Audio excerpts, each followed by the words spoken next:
Cette animation permet d'illustrer le théorème de Pythagore. On observe que si l'on construit des carrés sur les trois côtés d'un triangle rectangle, alors la somme des aires des carrés construits sur les deux plus petits côtés est égale exactement à l'aire du carré construit sur le plus grand côté.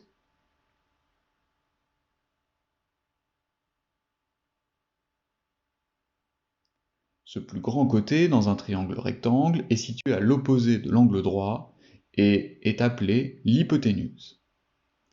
Ici, dans le triangle rectangle ABC rectangle en A, l'hypoténuse est le côté BC. L'aire du carré construit sur le côté AB peut s'écrire AB fois AB ou encore AB au carré.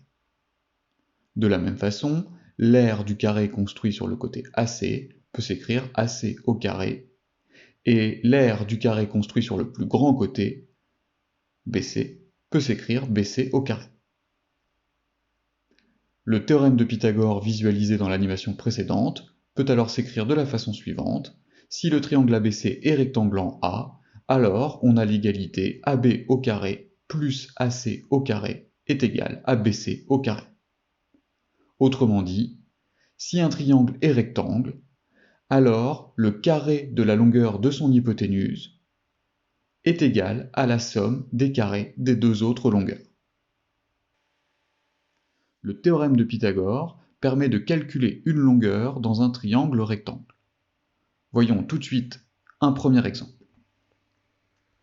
On considère le triangle MHF, rectangle en M, dans lequel on connaît la longueur de deux côtés, MH égale 15 cm et FH égale 8 cm.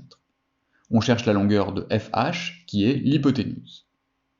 Comme le triangle MHF est rectangle en M, le théorème de Pythagore nous permet d'affirmer que la longueur de l'hypoténuse au carré, c'est-à-dire FH au carré, est égale à MF au carré plus MH au carré. On en déduit donc que FH au carré est égal à 8 au carré plus 15 au carré, ce qui est égal à 64 plus 225, c'est-à-dire 289.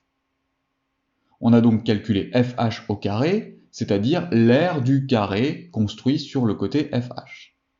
On peut en déduire la longueur de FH à l'aide de la racine carrée de 289, ce qui nous donne FH égale 17, car 17 fois 17 est bien égal à 289. Voyons maintenant un second exemple. On s'intéresse au triangle GHK, rectangle en H, dans lequel on connaît les longueurs de deux côtés, GH égale 3,2 cm et GK égale 6,8 cm. Ici, le triangle est rectangle en H, donc l'hypoténuse est GK. Contrairement à l'exemple précédent, on ne cherche donc pas à calculer la longueur de l'hypoténuse, mais à calculer la longueur d'un des côtés de l'angle droit. Comme le triangle est rectangle, le théorème de Pythagore nous permet d'affirmer que la longueur de l'hypoténuse au carré, c'est-à-dire GK au carré, est égale à la somme des carrés des deux autres longueurs, donc GH au carré plus HK au carré. On en déduit que 6,8 au carré est égal à 3,2 au carré plus HK au carré. HK au carré s'obtient donc en faisant la soustraction 6,8 au carré moins 3,2 au carré, et on obtient 36. Attention, on a calculé HK au carré. Pour en déduire HK, on calcule la racine carrée de 36, qui est égale à 6, car 6 au carré est égal à 36.